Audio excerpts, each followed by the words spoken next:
Good morning. আমরা ঘুরতে যাচ্ছি পৈলান মন্দির। আমরা একটা ব্লগ নিয়ে চলে এলাম, আপনারা দেখতে থাকুন। তো আজকে ব্লগটা মাকে দিয়ে শুরু হলো। মায়ের মুখ দিয়ে শুনে নিলে মা গুড মর্নিং বললো। আমরা পৈলান মন্দির ঘুরতে যাচ্ছি।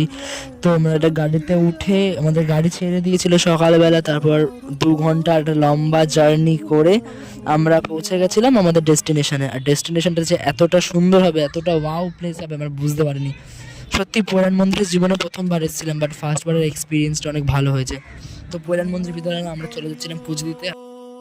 আর ভিতরে ক্যামেরা অ্যালাউ ছিল না, তাই সত্যি কোন অ্যাঙ্গেল থেকে ভিডিও হয়েছে না হয়েছে কিছু জানি না। আমি জাস্ট ভিডিওটা অন করে ক্যামেরাটা হাতে রেখে দিয়েছিলাম, তাই জন্য এরকম অসুবিধা হয়েছে। আর ভিতরে কৃষ্ণ ঠাকুরেরই অনেকগুলো রূপ ছিল, অনেক সুন্দর সুন্দর ঠাকুর ছিল, শ্রী রাধা গোবিন্দ ছিল। তো আমরা সব দেখে চলে যাচ্ছিলাম মন্দিরের নিচের দিকে। মানে মন্দিরের নিচে একটা আন্ডারগ্রাউন্ডের মধ্যে মন্দির আছে, যেখানে আছেন হলো সোনার নিতাই। সোনার নিতাইকে ওখানে সবাই জল দিয়ে অভিষেক করে। যদি আমাদের অনেক বেলা হয়ে গেছিলো আর মন্দির বন্ধ হতে কিছু সময় ছিল, তাই আমরা অভিষেক করতে পারিনি।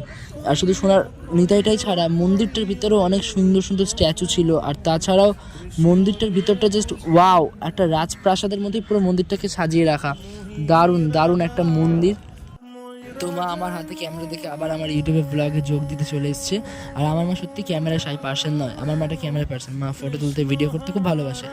আর তারপর আমরা মন্দির থেকে বেরিয়ে আমি একটু লস্যি খেয়ে নিচ্ছিলাম, বিকজ শীতেও অনেক গরম পড়েছিল। আর তারপর আমরা বাড়ি থেকে রান্না করে নিয়ে গেছিলাম, তাই সাইডে চলে এসেছিলাম। আমরা ত্রিপল পেতে রান্না নিয়ে খাবার নিয়ে বসে পড়েছিলাম। তো আমাদের আজকে মেনু ছিল ফ্রাইড রাইস, আলুর দম আর চাটনি। তারপর আমরা খেতে বসে গেছিলাম, আর এবার আমি আমার প্লেটটা দেখাচ্ছিলাম আর কি। ঠিক আছে, আর মন্দিরটা ওই দিকেই আছে, আর আমরা এখানে সবাই বসে আছি, আমাদের এখানেও সবাই বসে আছে। তো এটা আমার ব্লগে আসছে, আমার ব্লগটা তোমরা আশা করি পুরো দেখলে। তো আমি সেকেন্ড পার্টটা দেবো, কারণ আমরা এখন এখানে আছি সন্ধ্যেবেলা, এখানে খুব সুন্দর সন্ধ্যা আরতি হয়, সেটাও আমরা ভিডিও করবো। তো ওটা সেকেন্ড পার্টে আসছে, এটা আমার ব্লগের ফার্স্ট পার্ট। তো এটা পছন্দ লাগলে অবশ্যই লাইক করো, কমেন্ট করো, আর আমার অ্যাকাউন্টটাকে সাবস্ক্রাইব করো, আর প্লিজ ভিডিওটাকে শেয়ার করো।